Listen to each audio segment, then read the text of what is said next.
En vrai, pourquoi tu veux lancer un business? Genre, c'est quoi ton pourquoi personnel et tes motivations profondes à ce que tu entreprennes et à ce que tu fasses tout ça?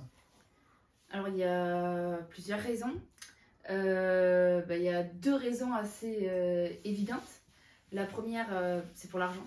Ok, Parce que je fais un métier qui ne me permet pas d'avoir la vie que je rêve, de faire tous les voyages que je veux, d'avoir la villa de mes rêves, et j'en passe.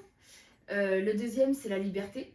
Parce que en fait, j'ai été mutée dans la région parisienne bah, par rapport à mon job et je me rends compte que d'être loin de tout le monde, de ma famille, de mes amis, c'est quelque chose que j'aime pas tout simplement. Et donc une liberté géographique, mais du coup aussi une liberté financière. Et pour finir, je dirais parce que je veux changer de public sur lequel tu peux avoir de je l'impact. travaille. Voilà. L'impact que j'aurais serait plus sur un public adulte et un public qui cherche à prendre confiance en soi dans la vie de tous les jours. Et toi, tu as Ok, plusieurs motivations aussi? ouais, bon, il y a plein de sources de motivation différentes. Après, c'est vrai que, bon, au moins, il n'y a pas de langue de bois, hein. C'est vrai que l'une des premières raisons, c'est aussi financièrement, voilà, on est salarié, on est dans un salaire moyen, ce qui est pas très confortable, mais ça va pour subvenir à nos besoins. Mais effectivement, j'ai envie d'être plus ambitieux, j'ai envie de viser plus loin. Et j'ai surtout compris en fait que si tu vends ton temps contre de l'argent, ce sera très compliqué pour toi de vraiment atteindre une liberté financière et de décupler ton patrimoine, etc. Alors que si tu vends plus tes compétences et des accompagnements, etc., et que là, ta valeur peut être vraiment décuplée sans que ton temps soit pris de façon plus importante, ça peut vraiment te permettre de t'enrichir beaucoup plus efficacement. Donc, première raison, effectivement, pour viser une liberté financière. Et deuxième raison, c'est aussi une question de liberté géographique également, parce que moi j'aime beaucoup voyager. Donc pouvoir bosser un peu partout, en fait me laisser la possibilité de le faire. Je dis pas forcément que je vais faire 6 mois au Japon pour bosser depuis le Japon par exemple, mais si j'ai envie de le faire, je sais que je peux le faire.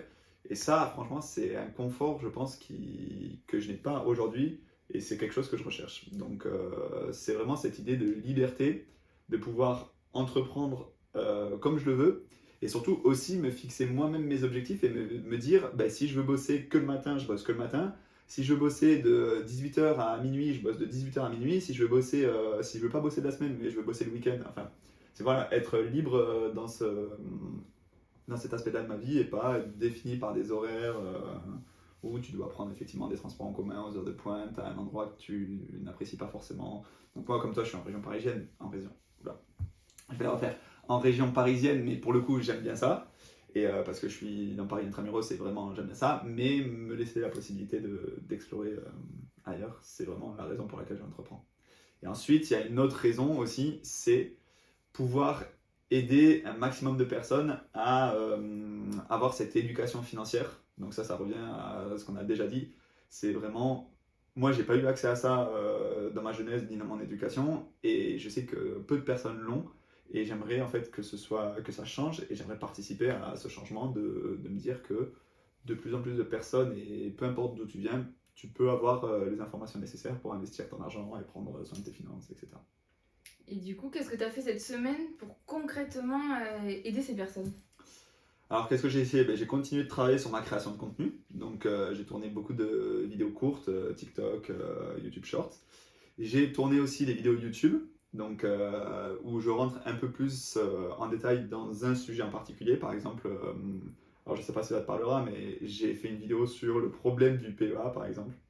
Ne pas se focaliser uniquement sur quelque chose qui peut être intéressant fiscalement, etc., mais qui a aussi des inconvénients. Donc voilà, je rentre un peu plus en détail dans des vidéos YouTube, donc création courte, création longue. J'ai commencé à créer aussi un petit peu le plan de ma formation. Et surtout, ben, là c'est la vidéo que vous voyez actuellement, c'est aussi une étape supplémentaire pour travailler un petit peu mon personal branding et tout cet écosystème autour de mon contenu. Ok. Voilà. Toi, t'as fait quoi du coup cette semaine pour avancer vers cet objectif? Et ben cette semaine, c'était pas une semaine comme les autres. C'est-à-dire que je me suis inscrite à un événement pour me former. Ok. Et dans cet événement, en gros, il y avait des exercices, des lives un peu tous les jours. Et du coup, j'ai pu travailler sur différentes thématiques. Et j'ai pu surtout me rendre compte de vraiment qui je veux aider. Et je me suis rendu compte qu'en fait, je voulais aider tout le monde. Et ça, c'est une grosse problématique. Ok. Tu ne peux pas aider tout Ouais. le monde.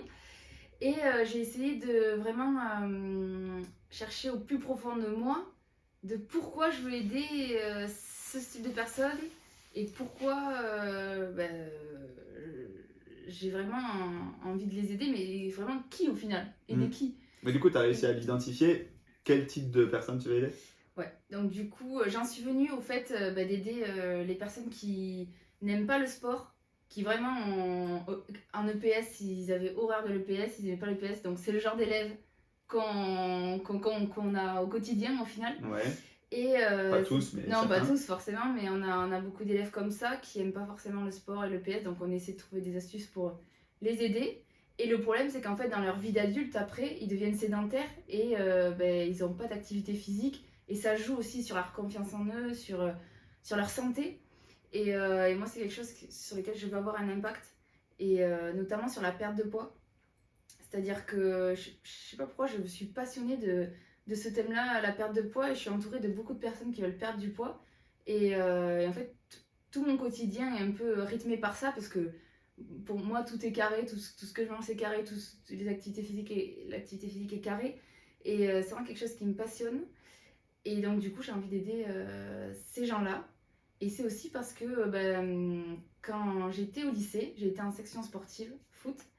Et quand je suis arrivée en section, j'étais la plus nulle.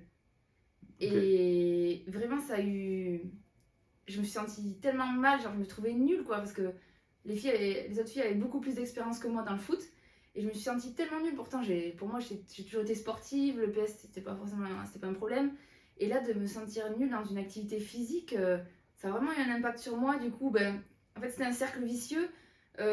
Plus j'y allais, plus je me disais que j'étais nulle, je me disais que j'étais nulle, plus j'avais mal à la cuisse, parce que ça, c'était une de mes grosses blessures à la cuisse. Et plus j'y allais pas, et plus j'avais moins confiance en moi. Et en fait, c'était tout un cercle comme ça. Et je me suis dépatouillée de toute cette situation, puisqu'au final, maintenant, je me suis réconciliée avec le foot, puisque c'est devenu ma spécialité pour le concours. Je l'enseigne aussi maintenant, auprès de mes coachs de l'époque. Et c'est une grande fierté pour moi. Et j'aimerais aider les gens à pouvoir combattre ce sur quoi ils n'avaient pas confiance et qu'ils puissent gravir des montagnes. Ok, ouais, c'est intéressant. C'est bien de en fait, comprendre pourquoi tu veux aider ce type de personne et surtout quel est le type de personne, quels sont les problèmes qu'ils rencontrent, etc. Donc, Ouais, c'est ça. Toi, tu vises qui concrètement alors moi, c'est pas du tout la même thématique que toi, mais c'est vraiment les débutants qui commencent à prendre conscience qu'il faut investir de l'argent. Et comme j'ai déjà dit, hein, c'est un programme un peu d'accompagnement pour commencer à investir ses premiers euros, peu importe dans n'importe quelle classe d'actifs, mais vraiment quand tu comprends que c'est important de prendre en main ton patrimoine financier, en fait, c'est voilà, on ne sait pas comment faire, on n'a pas eu l'information, on n'a personne autour de nous qui investit, donc c'est vraiment aider les personnes qui ont mis un tout petit pied dans l'investissement, leur permettre de bien comprendre facilement un petit peu toutes les enveloppes différentes, les différentes classes d'actifs, etc. Donc c'est essentiellement un public débutant pour l'instant. Et du coup, je pense que c'est la question qui revient beaucoup chez les débutants. Comment faire pour investir si on n'a pas d'argent? Genre, est-ce qu'au final, est-ce qu'ils utiliseront leur argent pour ce qu'ils veulent? Est-ce que tout le monde n'aurait pas finalement de l'argent à investir? Bah alors ça, je pense que ça, je pourrais développer pendant des heures et on pourra peut-être refaire moi d'autres aussi. contenus dessus. Mais je pense que tout le monde peut prendre conscience que c'est important de prendre en main ses finances personnelles. Et donc, à partir de ce moment-là, tu peux, peu importe ta situation, investir un certain montant de ton salaire, par exemple. Et même si c'est pas grand-chose, même si c'est 20 euros par mois, c'est déjà bien, ça commence à te créer de bonnes habitudes. Ça commence à te faire prendre conscience qu'il ne faut pas que tu vives au-dessus de tes moyens, mais que c'est important aussi de préparer l'avenir, bien qu'il y a toujours un juste milieu à trouver. Et évidemment, tu ne vas pas investir 90% de ton salaire, sinon il ne te reste plus rien pour vivre, plus rien du tout pour profiter, et quand même la vie il faut aussi en profiter au moment présent. Mais je pense que voilà, il y a toujours ce juste milieu à trouver. Tout le monde est capable d'investir une petite partie de son salaire et de se créer des habitudes saines et positives d'un point de vue financier. Et Je sais pas toi, si du tu coup, penses, t'es ouais, es ouais, d'accord avec ce complètement, truc-là complètement. Et du coup, toi, En fait, comment c'est une tu gères question. tes investissements? Enfin, est-ce que tu te donnes un montant par mois? Parce que tu te dis, est-ce que j'en garde un peu pour les voyages? Est-ce que j'en garde pour d'autres plaisirs? Ouais, ben, c'est une question de priorité toujours. C'est où est-ce que tu vas attribuer la plus grande partie de ton argent. Tout comme, par exemple, sur ton temps, où est-ce que tu vas attribuer la plus grande partie de ton temps? Est-ce que c'est pour travailler? Est-ce que c'est pour faire du sport? Est-ce que c'est pour rester devant Netflix? Est-ce que c'est à toi de prioriser en fait tous les domaines de ta vie? Et moi, personnellement, c'est des automatismes que j'ai mis. Donc, par exemple, dès que je reçois mon salaire, c'est ce qu'on appelle se payer en premier. Donc, dès que je reçois mon salaire, j'ai un virement automatique qui va vers mes comptes d'investissement. Et comme ça, je ne me pose pas la question si oui ou non je peux investir. C'est l'une des premières choses que je fais avec ben, évidemment le règlement de mon loyer, etc. et les charges qui sont obligatoires. Mais voilà. Et ensuite, le montant, ça varie. Si j'arrive à augmenter mes revenus, je vais réussir à augmenter aussi ma capacité d'épargne, ma capacité d'investissement. Et si il se trouve que ben, mes revenus baissent un petit peu, ça peut aussi baisser à ce niveau-là, mais les habitudes, elles restent présentes et l'automatisme, il reste présent aussi. Mais après, tout ça, je le partagerai aussi sur ma chaîne YouTube en fonction des revenus que vous pouvez avoir, quel pourcentage de votre salaire vous pouvez vous permettre d'investir, à partir de quand on peut vraiment espérer avoir des résultats, etc. Et du coup, est-ce que tu te dis, est-ce qu'il y a des choses que tu t'es dit, ça je vais plus mettre de l'argent là-dedans pour pouvoir par exemple voyager? Est-ce que tu as dû faire des choix? Oui, euh, évidemment, tu fais toujours des choix. Il y a une période où j'adorais m'acheter des nouvelles baskets, par exemple, et j'en achetais régulièrement. Et en fait, je me suis rendu compte que bah, c'est cool, hein, c'est toujours bien, mais c'est pas forcément ça qui me rendait plus heureux. Et par exemple, attribuer cet argent à des voyages, à la découverte du monde, etc., je me suis rendu compte que ça faisait énormément plus de sens pour moi. Et aussi attribuer une part de ces dépenses qu'on peut considérer comme un peu inutiles ou du moins vraiment plaisir plus, à l'attribuer dans la réalisation de mes projets, l'atteinte d'un certain objectif au niveau de mon patrimoine, etc. Ou même dans la réalisation de mes projets au niveau de YouTube, etc. Ça a beaucoup plus de sens pour moi, donc oui, il y a des choses que j'ai un petit peu changé dans mes habitudes financières. Ouais. Et toi? Ouais, pareil. Moi au début j'étais très. Moi dès que je veux un truc, j'aime bien me l'acheter quoi. Si je peux me le permettre, j'aime bien me l'acheter. Et au fur et à mesure, donc sur plusieurs années, je me suis rendu compte qu'en fait, ce que je voulais réellement, donc j'ai souvent parlé à mes proches, j'aimerais avoir la villa de mes rêves avec piscine, tout Ouais. ça. Et en fait, c'est pas en faisant ça que je vais pouvoir me l'offrir en fait. C'est Ouais. vraiment pas en faisant ça. Et pareil, je veux un super dressing, tout ça, mais si j'ai rien à y mettre dedans, c'est pas possible. Donc ouais, je dépensais beaucoup d'argent dans les habits, les chaussures, tout ça, c'était vraiment un truc que j'adorais. Et au final, maintenant, j'ai réussi bah, à pratiquement plus acheter d'habits, de chaussures. Pareil, le coiffeur, du fait maison. Et puis là, si on fait maison, enfin, toutes les filles se reconnaîtront peut-être, mais tout ce qui est esthétique, les ongles, pareil, enfin, c'est ça, plus ça, plus ça, plus ça. À la fin Évidemment, du mois, après, ça ça fait une grosse fait une différence. grosse différence. Et surtout, si ça fait une grosse différence sur ton budget, mais ça fait pas une énorme différence sur ton bonheur que tu ressens. Mais oui, Donc, si tu peux te priver de certaines dépenses.